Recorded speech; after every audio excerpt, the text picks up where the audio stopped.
Muy buenos días a todos. Primero quiero darle gracias a Dios por el honor y la bendición de estar con ustedes. Segundo, pues quiero darle gracias a todos los que organizaron este evento y esta invitación tan especial a compartir con gente tan especial como ustedes. Le doy gracias a Dios por la acogida de los sacerdotes, que es siempre una bendición tenerlos entre nosotros, y sobre todo con el sacramento de la confesión.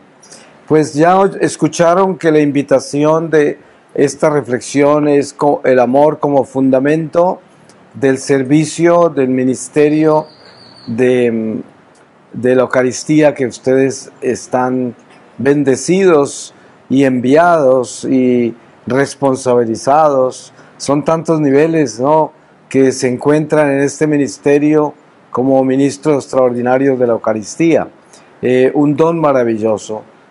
Voy a pedirle al Espíritu Santo que nos acompañe con su palabra donde nos quiera llevar. Y les voy a leer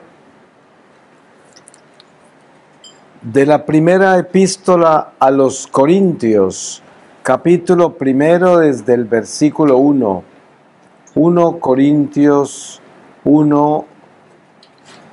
17. Sabiduría del mundo y sabiduría cristiana. Porque no me envió Cristo a bautizar, sino a predicar el Evangelio, y no con palabras sabias para no desvirtuar la cruz de Cristo. Pues la predicación de la cruz es una locura para los que se pierden, mas para los que se salvan, para nosotros es fuerza de Dios. Porque dice la Escritura: destruiré la sabiduría de los sabios e inutilizaré la inteligencia de los inteligentes. ¿Dónde está el sabio? ¿Dónde el docto? ¿Dónde el intelectual de este mundo? ¿Acaso no aconteció Dios y entonteció la sabiduría del mundo?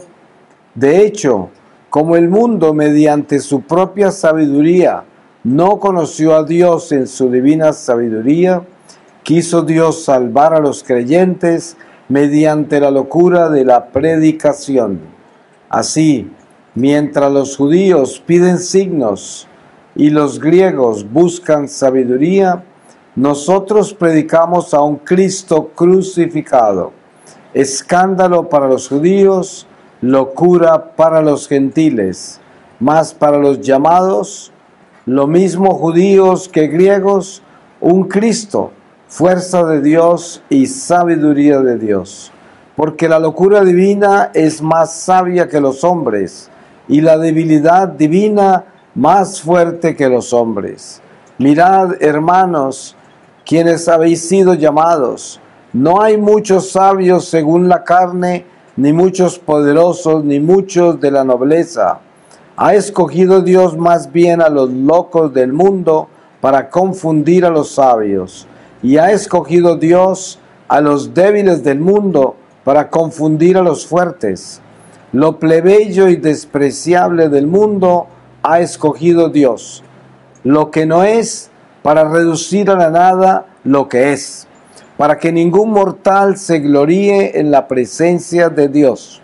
De Él os viene que estéis en Cristo Jesús, al cual hizo Dios para nosotros sabiduría de Dios, justicia, santificación y redención, a fin de que, como dice la Escritura, el que se gloríe, gloríese en el Señor. Palabra de Dios.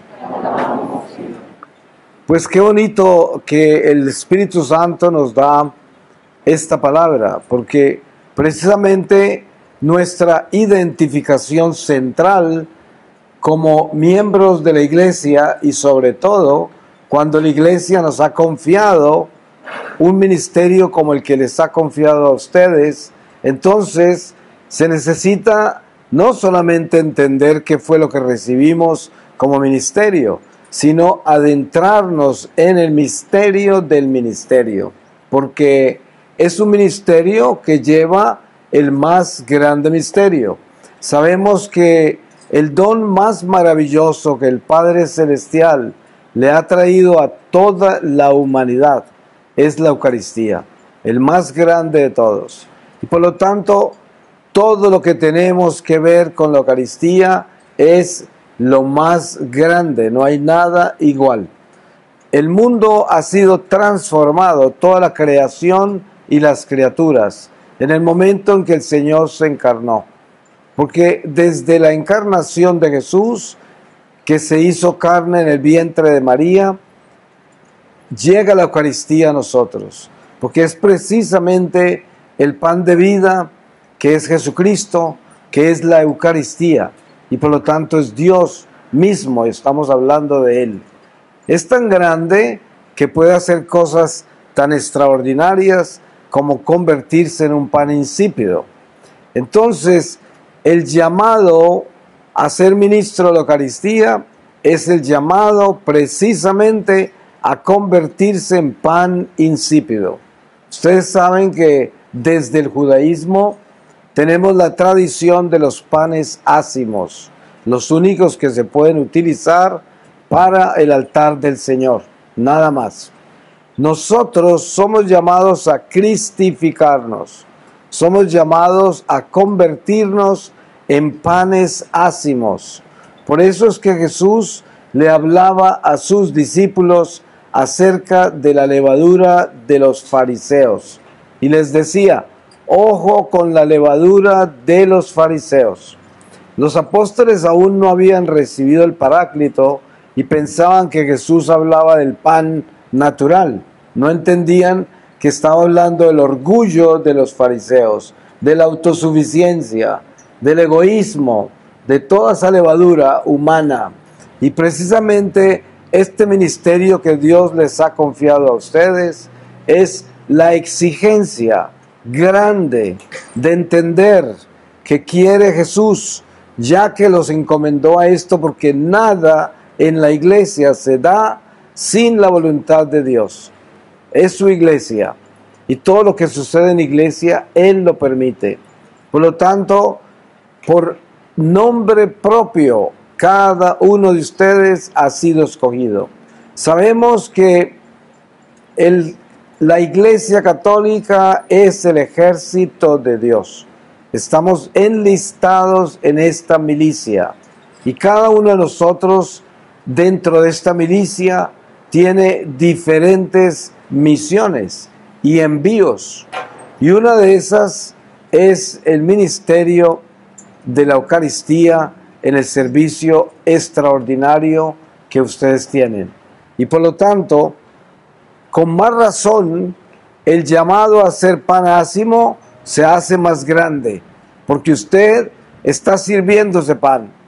Y lo mínimo que uno debe pensar es que yo debo entrar en la altura del pan. Debo entrar en lo que estoy sirviendo. Y para eso tengo que asegurarme de sacar toda la levadura, los condimentos. Sabemos que el pan aliñado y el pan inflado es el preferido de todas las mesas en el mundo. Un pan que no sea así no se lo come nadie. Y cuando usted lleva un pan insípido, ácimo, lo botan, no sirve. Pero para nosotros, como decía San Pablo, nosotros predicamos un Cristo crucificado. Nosotros predicamos una hostia insípida. Eso es lo que hacemos. La locura para todos los demás. Nadie lo entiende. Nosotros sí lo entendemos. Porque nosotros sabemos que ahí está Dios en ese pan insípido. Y sabemos que Dios nos está pidiendo que nos convirtamos en panes insípidos. Uno se pregunta a sí mismo: ¿qué debo hacer yo para llevar a cabo este ministerio que es el más delicado que puede haber en la iglesia para un laico? No hay nada más delicado. Entonces, la respuesta es clara. El Señor quiere que nos cristifiquemos. Eso es lo que Él quiere, que nos convirtamos en otro Cristo. Y para convertirnos en otro Cristo, tenemos que convertirnos en pan ácimo. Para eso, ya saben, el trabajo arduo, meticuloso, la alta disciplina para ir sacando la levadura. Todo lo que es el amor propio. El amor propio nace con nosotros, porque es prueba del pecado original. Eva se comió la fruta porque quería ser como Dios. No solo se comió la muerte, pero se comió el amor propio. Porque el amor propio quiere decir yo soy. Y eso es negar a Dios. Porque hay un solo yo soy. Y ese es Yahvé, Dios. Por eso se dice, mi nombre es Yahvé, que quiere decir yo soy, el único que es. Por lo tanto, yo no soy, a no ser de que Dios sea en mí. Por lo tanto, tengo que morir a mí mismo para que Dios sea. De lo contrario, nunca seré. Y por eso el pan ácimo es definitivo en nuestra existencia cristiana. Si yo no desafío el amor propio y no lo derroto, Cristo no vive en mí, porque soy un pan aliñado, soy un pan lleno de levadura, estoy lleno de mí mismo. Yo le digo a la gente en ejercicios básicos de cómo tener vigilante el amor propio para estarlo dominando, sometiendo, y es cuando usted se ofende por algo que alguien hizo, pues eso que se ofendió en usted se llama amor propio. Eso es. Cuando usted se ofende, se ofendió el amor propio. Ustedes se dan cuenta que la gente, entre más humilde es, más difícil ofenderlas. Pueden pasar por las humillaciones más increíbles y parece que no los tocaran. Y es que no los tocan. Porque cuando uno se salva del amor propio, nada le entra. Nada. Además, se vuelve tan pequeño que es casi invisible. Porque se vuelve insignificante. Se vuelve pan ácimo. Ustedes se dan cuenta que la gente humilde no es tenida en cuenta para nada en ninguna parte. Parece que no existiera. Es demasiado insignificante. No tiene sabor. En ninguna parte la quieren tener, en ninguna mesa la quieren servir, porque no sabe a nada. Ese es Dios entre nosotros. Se dice que Dios es invisible, pero es mentiras. Dios es perfectamente visible. Lo que pasa es que nosotros tenemos que llegar a ser perfectos para poderlo ver. Y la humildad es el camino a la perfección. La humildad. Porque ¿cuándo puede ver uno el amor? Solo cuando es humilde. De lo contrario, solo ve el amor propio. Porque está buscando beneficios. Está buscando de acuerdo a sus apetitos, de acuerdo a su conveniencia. Y por lo tanto, no existe en Dios, sino que existe en sí mismo. Por eso, este ministerio que Dios les ha confiado a ustedes en la iglesia es una exigencia que Dios les está dando para que ustedes se den cuenta lo que Jesús hizo con los apóstoles. Miren ustedes que el Señor nunca le dejó saber a los apóstoles que Judas era un traidor. Ellos lo tuvieron que descubrir en la pasión del Señor cuando Judas lo entregó en el huerto de los olivos. Ustedes se dan cuenta que en la última cena nadie sabía quién era el traidor. Solo al final el Señor le reveló a Juan, pero durante toda la vida pública, este hombre que era traidor, manejaba el dinero y era ladrón. Las contradicciones para el sentido común humano totales. Sin embargo, el divino maestro que todo lo hace perfecto, lo hizo por la razón más importante. Y es para mostrarnos a nosotros una pedagogía que es perfectamente santa, que es la cizaña, se mantiene en la iglesia hasta que regrese el Señor. Por eso nosotros nunca nos debemos escandalizar por la cizaña que hay en la iglesia. ¿Cuántas veces nos encontramos con el tremendo pecado en el cura, tremendo pecado en la monja, tremendo pecado en el ministro de la Eucaristía, tremendo pecado en el misionero, tremendo pecado en el predicador? Y mucha gente se va de la iglesia porque no estaban en la iglesia con Dios, era con la gente.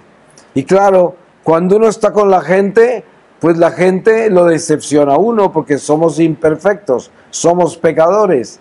El que está en la iglesia prendido de la gente, se prendió de la muerte porque va a perder la fe.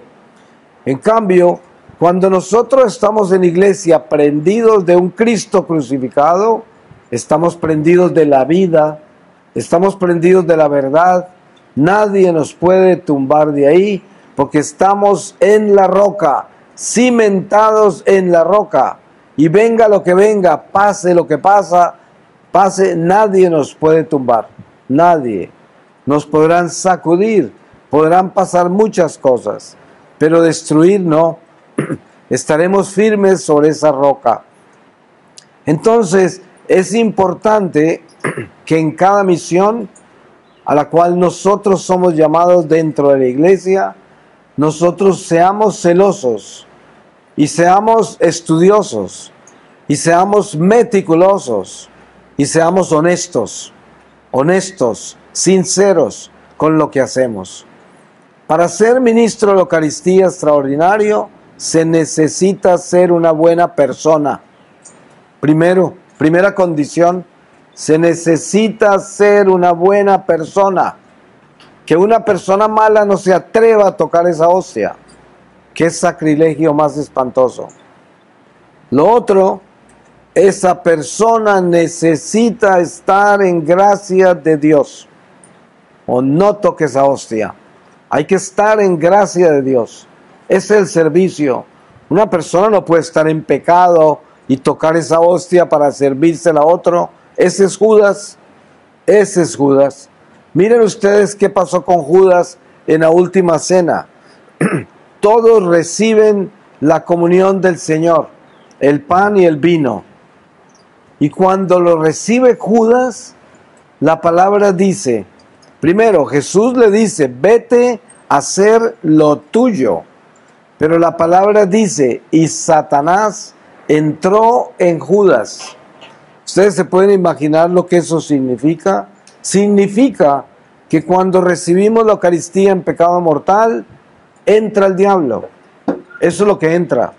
Por eso San Pablo dice, no te atrevas a acercarte al altar del Señor a comer de este pan, o sea, de la Eucaristía, si no estás preparado, porque te comes tu propia condenación.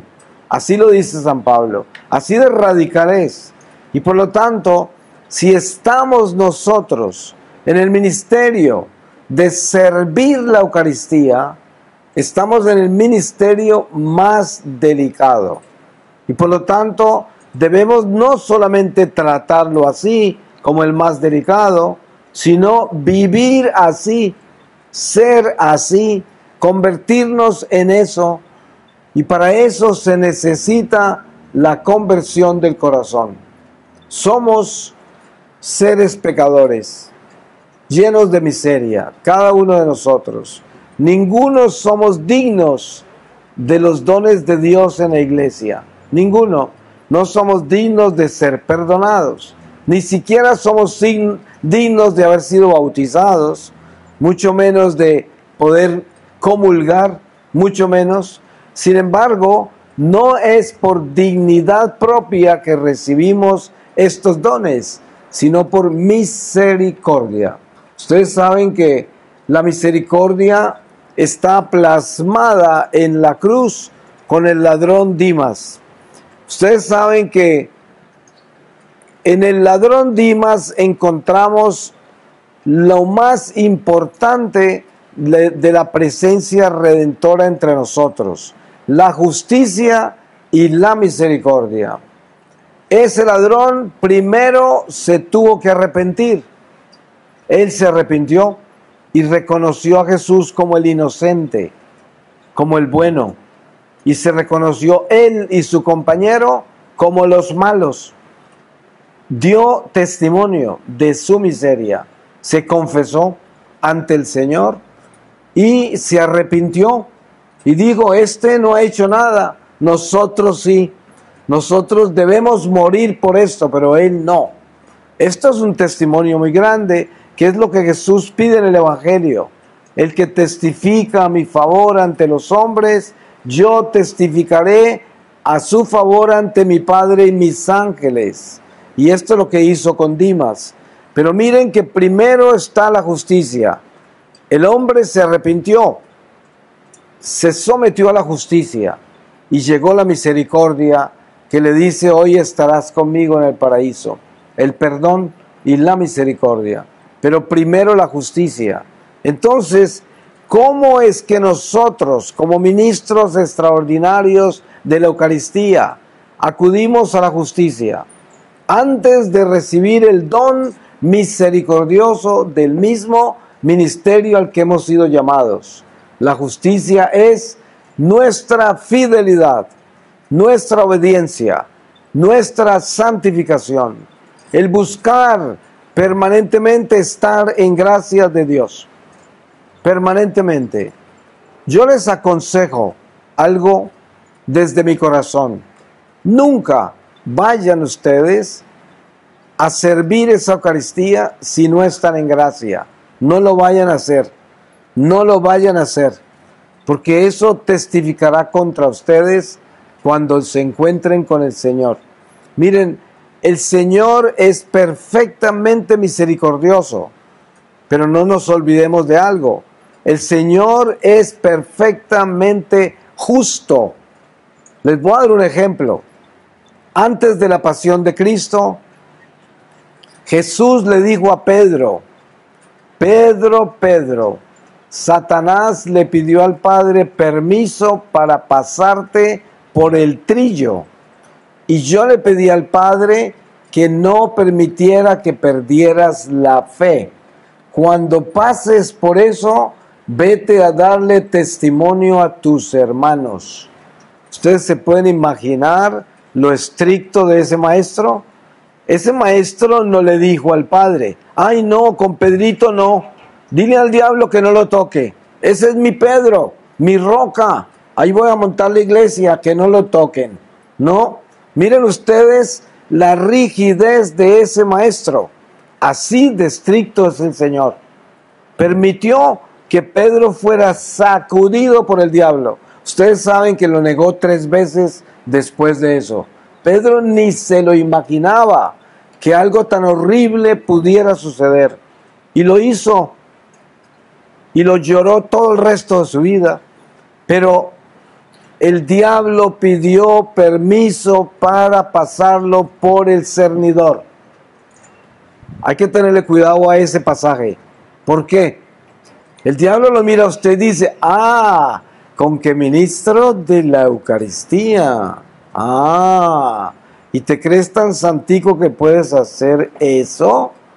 Entonces se va donde el Padre dice, ese, si yo le hago esto, ese no va a quedar sirviendo para nada, porque es un hipócrita, porque ese no vive en gracia, porque ese no respeta la Eucaristía, porque ese no sabe lo que está haciendo, porque nunca se ha puesto a pensar de qué se trata ese ministerio. Yo lo quiero, déjamelo a mí para sacudirlo, lo voy a pasar por el cernidor.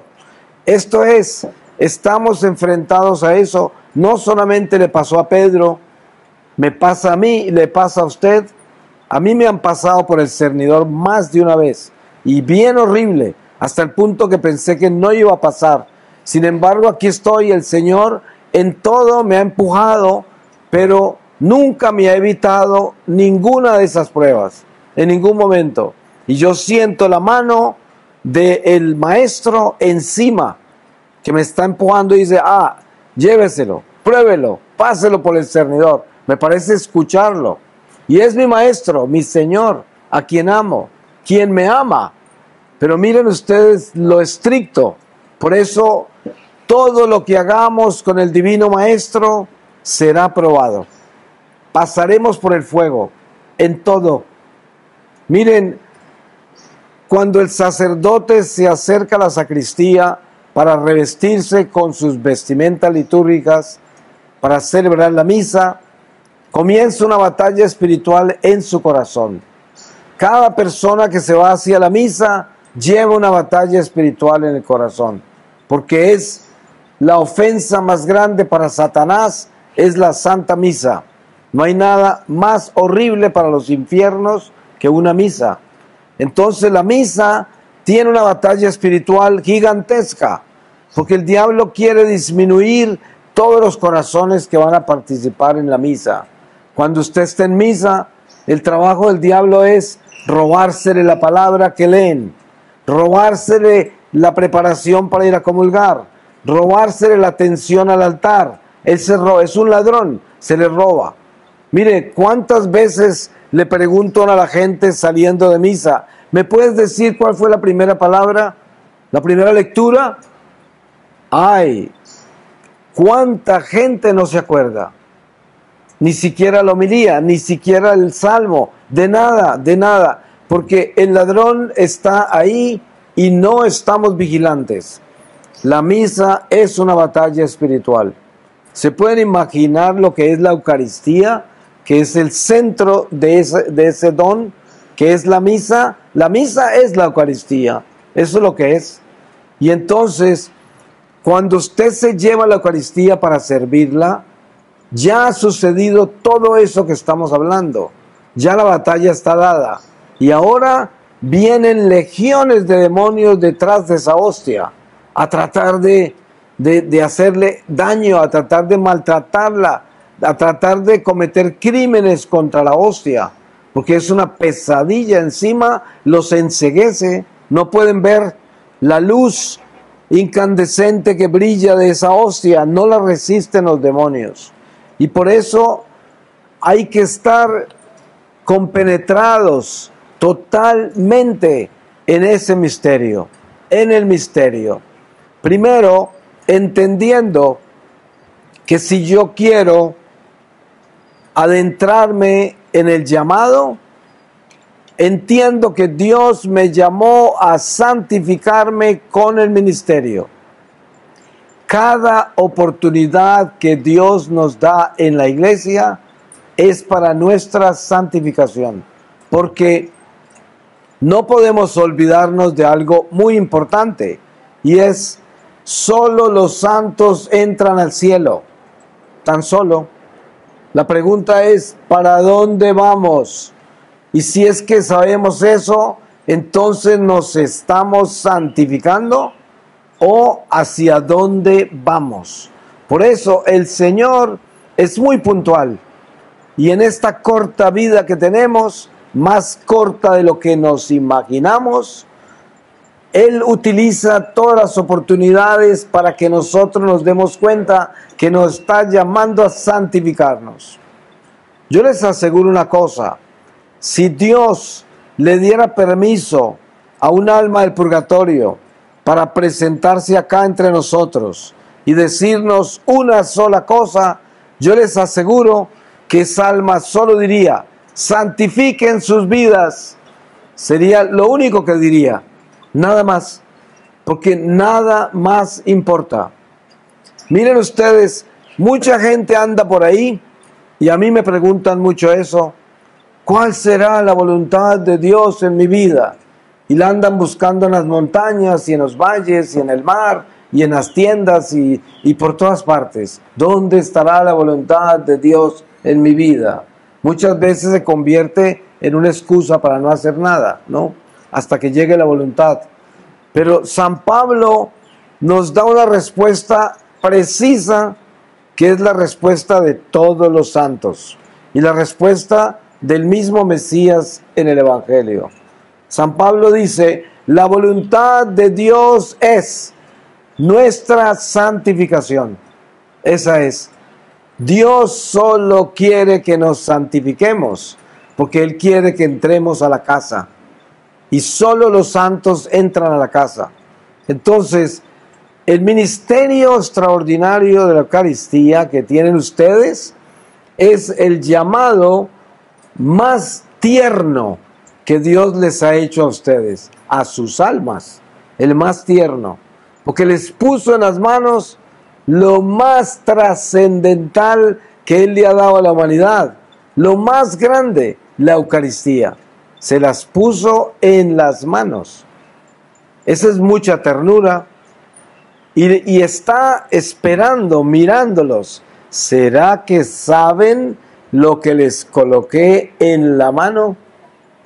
San Pablo también dice algo perfecto en lo que se respecta al ser humano de la iglesia. Dice, nosotros somos vasijas de barro que llevan el tesoro. No hay una imagen más perfecta que esa sobre lo que somos nosotros. Vasijas de barro que llevan el tesoro. Miren, si eso es claro para nosotros, sabemos que lo más importante es asegurarnos que mantenemos esta vasija de barro limpia. El resto lo hace el Señor. El Señor es el tesoro. Él utiliza la vasija, la utiliza, pero esa vasija debe estar limpia, impecable, impecable. Ustedes saben que Dios nos da ejemplo de esas vasijas impecables. ¿Cuál es el ejemplo? Cuerpos incorruptos. Ustedes saben que en la iglesia tenemos cuerpos incorruptos y no son momias. Son cuerpos que no se descomponieron. Son cuerpos incorruptos. ¿Por qué razón? Es un testimonio de la Eucaristía. Solo la Eucaristía puede dejar un cuerpo incorrupto. Porque el cuerpo y la sangre de Jesús hacen que la sangre de ese pecador se purifique hasta el punto que se cristifique y se convierte en otro Cristo, y por eso no se descompone ese cuerpo, se mantiene incorruptible, se convirtió en otro Cristo. Esa sangre se purificó, porque la sangre cuando es mala se pudre cuando la entierran. En cambio, cuando la sangre es buena es porque es la sangre de Cristo. Solo la sangre de Cristo es buena. Y por eso no se corrompe el cuerpo. Y esto, entendiéndolo bien, podemos llevar al corazón la necesidad tan grande de implorarle a Dios que nos dé la gracia de ser lo que Él quiere que seamos cuando nos llamó a este ministerio. Porque les aseguro, Dios no hace nada sin un plan. Nosotros estamos en un plan perfecto. Como dice San Pablo, somos predestinados.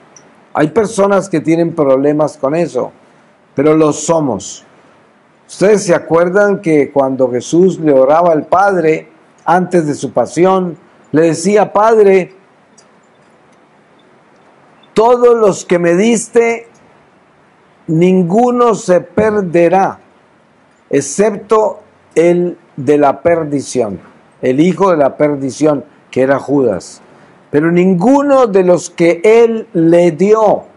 O sea, nosotros somos escogidos. El Padre Celestial nos dio a su Hijo y somos parte de esta iglesia. Hemos sido escogidos con nombre propio. Así de que la entrada de ustedes a este ministerio es una entrada que estaba escrita. No fue un accidente, no fue algo que alguien se imaginó, no fue una decisión personal, fue una decisión divina. Hasta el que recoge la basura en el templo está escogido para recogerla. A veces hay gente que recoge más gracias recogiendo basura que trayendo millones a la iglesia. porque las gracias de Dios no tienen cara, no tienen rostro, ni tienen valor humano. Todo es espiritual. En una oportunidad conocí una mística en el Medio Oriente, en Beirut, y era un alma víctima maronita, de la comunidad maronita.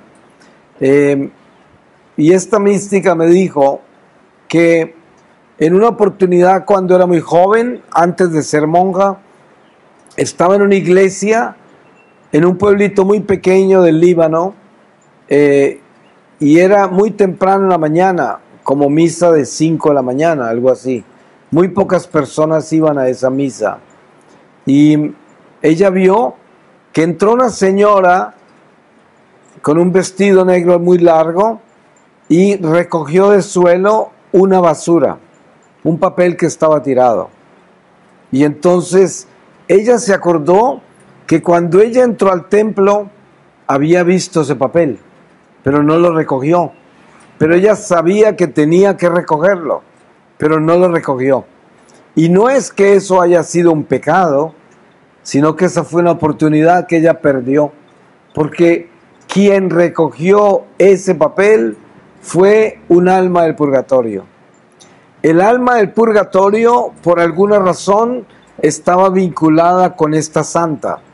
Era alguien de la familia seguramente. Y lo que ella no hizo, le permitieron al alma hacerlo. Es algo muy difícil de entender. Ella me lo explicó con más detalle, pero desafortunadamente se me olvidó. Se me olvidaron todos los detalles. Pero esa es la imagen central de lo que ella me dijo, ¿no? Y es muy misterioso eso, porque eso nos dice a nosotros la trascendencia del servicio en el templo del Señor. Es trascendental. Todo lo que hacemos en el templo del Señor trasciende a la eternidad y está presente ante el Señor permanentemente. Todo lo que hacemos en el templo del Señor. Por eso es tan importante entrar en una absoluta meticulosidad en la preparación para la Eucaristía en el templo cuando llegamos. Asegurarnos de no entrar en ninguna actividad que no sea la preparación para la liturgia. Esa sería la disciplina ideal y la que espera el Señor. La iglesia no es un lugar para estar conversando, no es un lugar para mirar el celular, no es un lugar para estar mirando a la gente. La iglesia es un templo donde nuestra mirada está en el altar o en el corazón, pero no puede estar en ningún otro lado. Y debemos aprender esto, porque eso nos enseña a alcanzar crecimiento espiritual. Mucha gente pregunta, ¿y cómo puedo crecer yo espiritualmente? La respuesta es, el único que crece en espíritu en nosotros es el Espíritu Santo.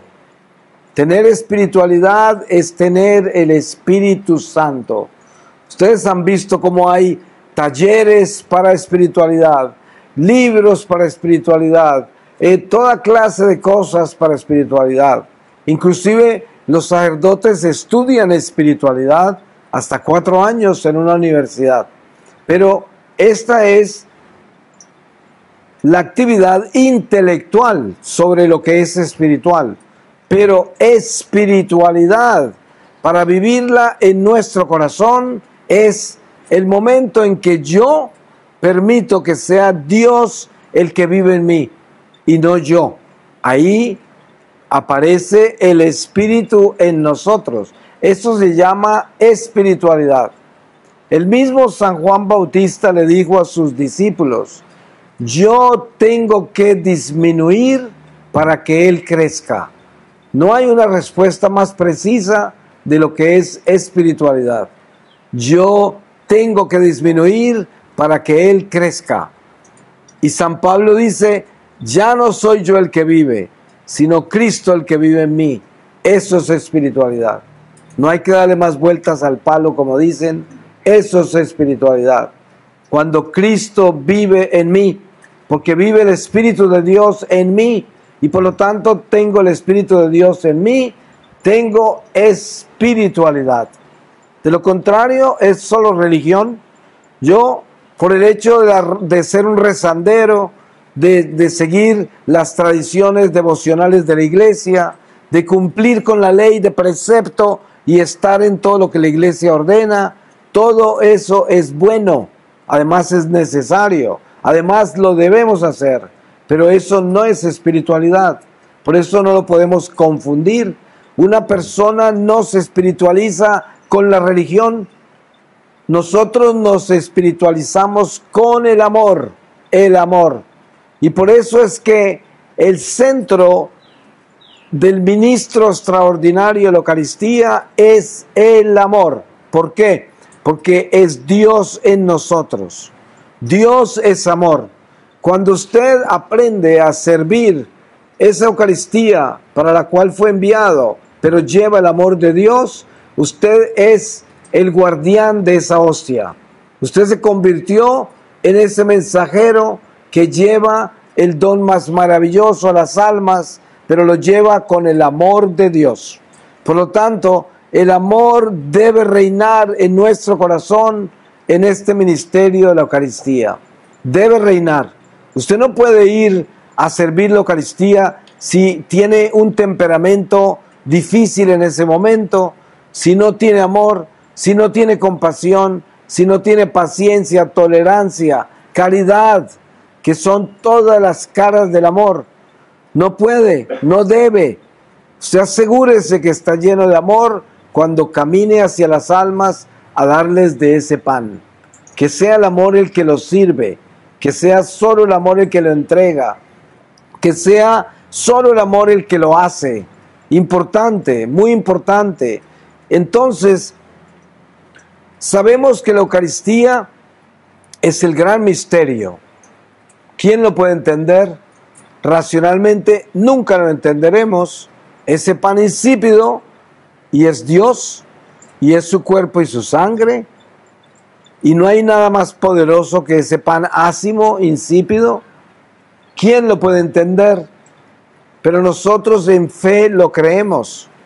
Además, el Señor se encarga de darnos en nuestro corazón la sabiduría para no solo entenderlo, sino para creerlo.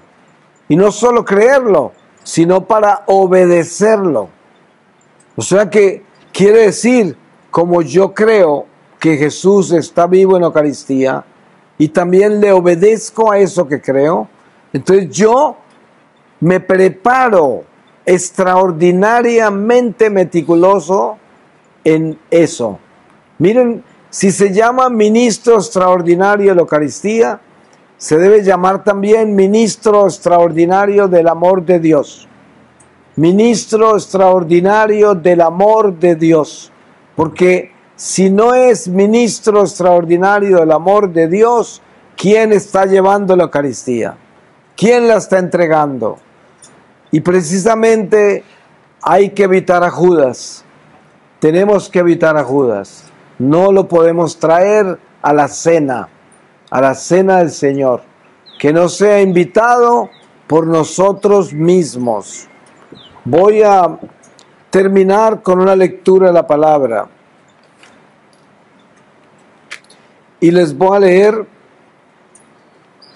de la epístola del apóstol Santiago, en el capítulo 5, desde el versículo 12, dice: exhortaciones finales.